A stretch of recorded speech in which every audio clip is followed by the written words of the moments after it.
I'm Ketan Majmudar. This is a walkthrough for Handy, short film that I created whilst in lockdown. My current short in production, The Writ, was originally conceived to be a mobile shot project. However, we raised some funding through Indiegogo and we went for an upgraded camera system, so we ended up with Blackmagic, Ursa Mini Pro and Blackmagic Pocket Cinema. To fill the void, as the pickup shoot was about to happen the very week the lockdown happened, Handy came out of just bits and pieces that were lying around, and I had my iPhone 6S, a few very cheap lenses, but at least I had a telephoto, fisheye, wide, macro, so I could do some creative things with them. So Handy's out, and I'm really, really pleased with how the whole project has come out as the end result. Grew into a much bigger project than I initially conceived it to be. And I learnt a lot in the process, especially when it came to editing, VFX, grading as well. And I would like to just walk through the process with clips that I've curated from the short. Let's just dive into this. You can see on my screen I've got the watcher in his office as he's taking the call from a prospective agent that's giving him a code to release and unlock a package. In this shot, I've got a very moody, noir, slightly silhouetted, shadowy figure, and we've got this big focus on this old rotary phone. Luckily we had one lying around, stored in the cupboard somewhere, so we had to dig that out for this particular shot. So grading wise, you may have seen in a video clip a wipe over from the pre-grade and post-grade, but if you see here, I'm just going to turn off. That is how the shot looked in camera, and that's how I lit it, specifically knowing I would have to reduce the light and get to what I wanted to achieve. Yet I didn't want to introduce noise. However, there is still a lot of noise in this particular picture, and my lighting situation is sparse. I have a lamp overhead. For this, I used a small LED panel which is right behind me to backlight me enough, so when I graded it, I would get some form of a silhouette. But it's a very small panel. It's not.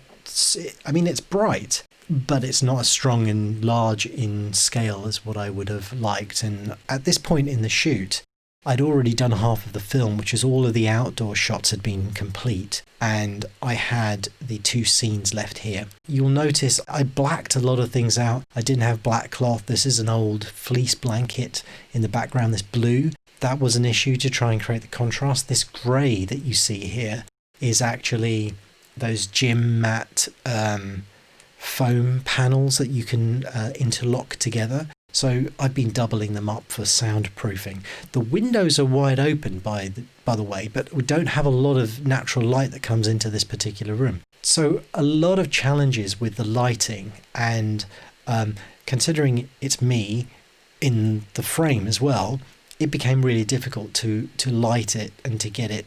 I didn't have a stand-in to sit in place. You can see there's a very stark contrast to the mood that's evoked in this particular shot, and this is how I wanted it to look based upon the original sketch that Daniela Fleckenstein, from my art director, who I worked remotely with on some storyboards, the mood. We discussed a lot to do with tone and colour. There was a sketch that she did very early on, soon after I had written the script.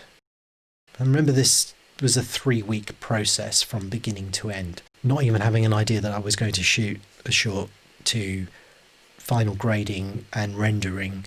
Let me show you how I built this up. So in Davinci, I've double layered here because in the video I've got this wipe effect that's going on, so you can see the transitions. However, I'm going to take you into the color tab and let's have a little bit of a look at the nodes that I used whilst rendering the final frame. So okay, so let's just move the timer to the fully graded clip. These are my nodes, just so you can see in sequence what happens. I'm just going to bypass all the nodes here. So let's just select all of the nodes. Now this is a little bit messy. I would normally label the nodes, which you can do if you right click and node label. And I was doing that for all of the outdoor shots. By the time I got to this stage, I'm experimenting with things. YouTube, I love you. So many Davinci Resolve tutorials. I learned tons from searching for very, very specific niche things that I thought, it's got to be able to do this, and took myself a little bit out of the comfort zone whilst doing that. Here we are with all my nodes disabled. The first node will always be your balancing and main color correction. Normally I'd white balance, and I probably did in this, but I didn't label it, but that's what I would normally do. If you got some white in your shot, maybe have it in the clip. One tip is to have something which you can use as a white balance check in an earlier version of the clip, which so you could go back, get your white balance with the picker tool down here, and that will help you a lot when it comes to grading and balancing everything out. Let me just see if we can increase the size of this for you guys. Right, so let's have a look at what I've done here. How much of a difference has that made? There's a very, very subtle cast change between the bypassed version. I don't know if you see it, it's really subtle. That's the first thing I do. It's more pronounced in some other clips where your original color space might be way off, and you may see this clip here, that's a before and after, which is like massive contrast. But I'd messed up setting up the initial shot. Anyway, back to this clip. So we've got our original color balance and the color wheel in the log setting, and I'm no colorist by any means, but there are certain things you can do, and all of these options for the color wheels have got their merits in different places based upon some problems that you might have, which might be specific color issues, or you have a color that stands out that you need to address. Use your intuition and don't go crazy, but definitely something to learn about. So second step is where I played around with the curves. So now you can see I've darkened everything down quite a lot, and in this particular node I've specifically just focused on the curves. I played around with trying to darken everything, but I haven't gone mad to try and create my overall look. What I've done is essentially taken where it is from the balanced image with the color and white balance, and then I've now tried to get into the ballpark with the look, the tonality, brightness of this particular image. This is messy because there's absolutely nothing going on this node. Some of my things are very meticulous, some of them have got way too many nodes, and this is one that just probably was doing something at some point, and then I reset it because I had gone way off course. Right, now this is where it starts to get a little bit interesting. I've got a bit of a mood, and you can see there's a little bit of smoke which I've introduced in here. That smoke was to create a bit of haze. Some of it wasn't diffused well enough, but it created atmosphere. I wanted to have the lamp and the illumination of the rotary phone to be the main focus of this shot. And there's the sound of the phone ring going off. It's ringing away as the watcher's in his office busy doing things. So the figure didn't want to be the focus of attention. I wanted to be that incoming call, that communication, to be where the audience places their attention. And with the light and my angle poised lamp that I've got there, I wanted to create that illusion, that shaft of light, that beam going down over the phone. There are some old images of big spotlights in complete black darkness, just highlighting a very small area, and that's quite an evocative image in my mind. So the way I've achieved that here in Davinci is with masking. What I've done is, as you can see, it's got power windows and custom curves. So once I've created a power window with the necessary adjustments, I'll then bring the levels into the area I want. Now you can see I've highlighted it and I've got some drastic curve adjustments here. And if we go to the power window, I've created a power window with a lot of feathering on the inside and the outside to bleed into what's going on in the background of the shot, as well as the main focus in that central beam of light.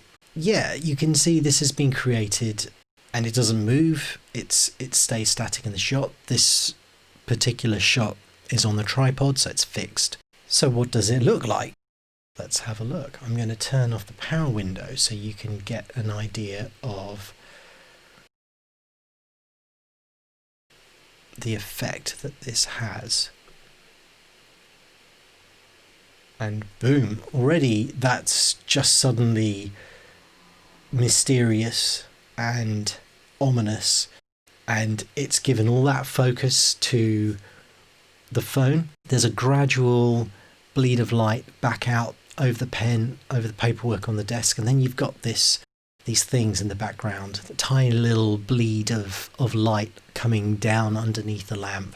And when this shot is playing, when the clip plays out in full, you get some of the haze and the smoke that kind of drifts over the light. It's not perfect. However, I love the effect that it's created, and I think for an audience it's very evocative and puts them into the mood of that particular space, that scene. It's an added emotional element to the image. What else do I have to do if it's like I'm pretty much there? As you can see here, I've got face mask. So I needed to I wanted to put myself in complete silhouette, but it wasn't really possible with the lighting.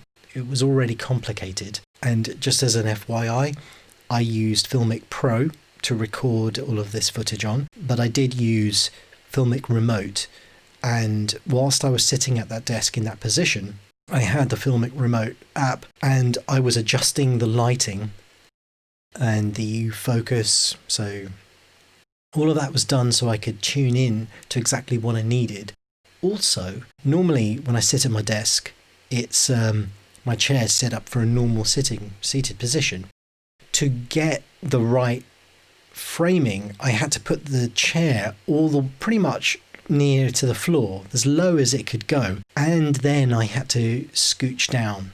So it was really uncomfortable to get into that position, but it framed the scene the way I needed it to look, just about. There were quite a few takes to get this. I think there were 4 takes. I also had some issues with my phone overheating, and I had dropped frames because that's one of the problems. If your phone gets too hot, the software's not going to run. It's going to drop frames to kind of keep itself operational. I didn't realize that at the time, and then after looking up what was going on, that is what was happening. To just add that little bit more drama to this scene, I needed to mask the face out. So what did I do here? Let's have a look at the power window that I created. Turn this back on, and now we can see I've drawn a profile over my face. As you can see, all the things that I've got set up here, I've got color adjustments, which is just tweaking what I need with that particular shot. So for the watcher, for the character's face,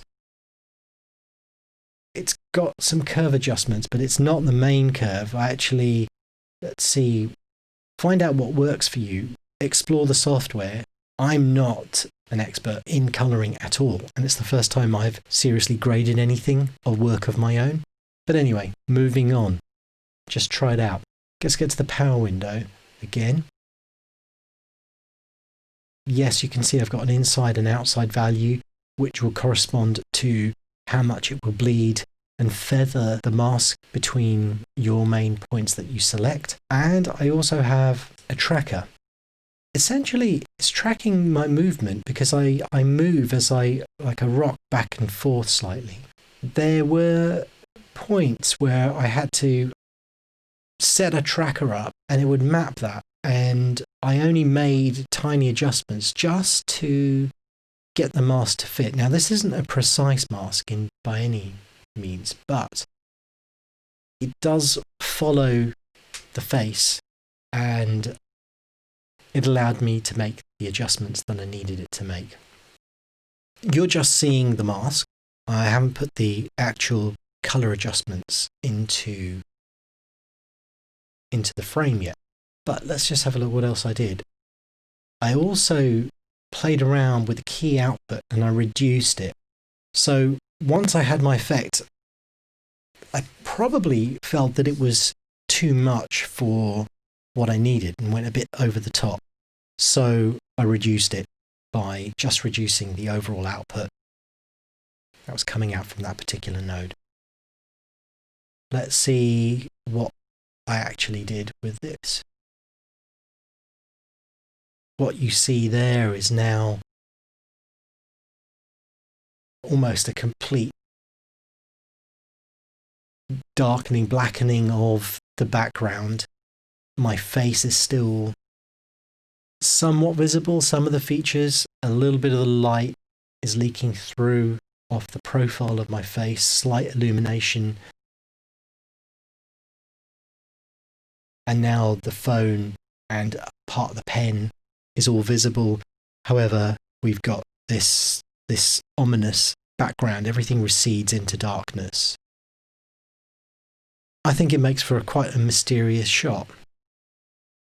And so this is the node flow, particularly for this scene. Let's turn it all off. That's what it looked like before.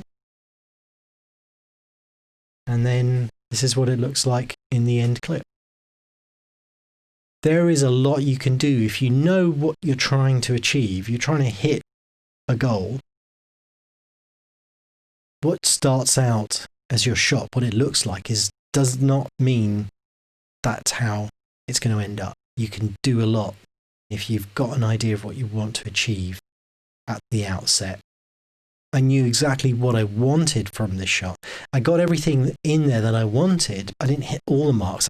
These are things you deal with when you have limitation of equipment, limitation of time and resources. Go with what you've got, get it as best as you can, and do the best that you can. I love the way it's come out. It adds to the atmosphere, and when you see it in the movie, I think it works really well. That's the Watcher close-up shot. It's a very similar setup for the Watcher in the wide, and I've got this lovely old projector that I had lying around. You'll notice there's just like a single node in this clip, and if I were to turn it off, turn it back on again, see what toggles, you don't really see much of a difference, mainly because I was also experimenting with groups. I had a lot of clips that were intersecting and cutting between moments, and I wanted to see if I could start to group things together and do group node adjustments. So there is an element of the group post clip that I used in all these wide shots for all the different shots. I don't have the studio version, so I did try some noise reduction because there's quite a bit of digital noise in this. There would have been more, but I try to keep the shutter and the aperture down as much as possible. If I turn it all off, have a look, that's what it looked like. It's a bit grainy, it's a little bit noisy. It was quite a tough shot to set up. I think we did okay. So what does it look like if we turn this off? There's only 2 nodes. There's a lot going on both the nodes. So let's just reset these, and then we'll see how we got there. First is always the balancing, and looks like I've made a curve adjustment. The hue versus sat curve. Turn that on. Did that do? Okay, so we're heading into where we want to be. I'm also clip matching between the close-up and this to try and make sure that the two match together, because these were both shot quite different times. I think on separate days this was all shot. And then we've got the face mask section, which is going to be similar to what I did before. It says face mask, but it's actually getting the lamp in there, which is different. This was one of the challenges. It's a completely different angle, but I need to create the same effect that I had on the previous clip. I copied the mask from the previous node, brought it in here, pasted it in, and for all those clips, you know, all the different shots where they cut up, just the same mask in there with a slight adjustment to the angle of that light. So if we turn that on, you'll get a good idea of... I'm trying to get the levels, the light that bounced off of the projector. Also in this shot, which I ran the whole scene all the way through, I turn around and I turn this projector on and then illuminates out here. So I had to check for the levels of illumination on my face and the amount of light coming through in that particular shot. So it was trying to find the medium and the balance between everything that went on in that scene. Interesting exercise. Please make Quite a lot of colour tweaking going on there.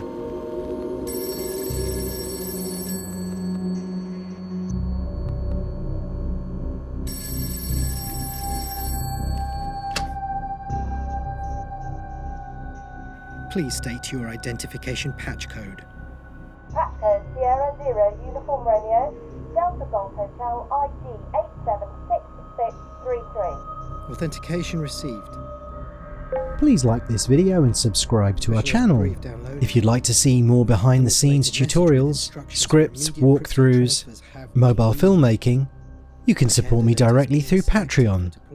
You can find me at Ketan on Twitter, at StereoKet on Instagram. Thanks for watching and see you next time.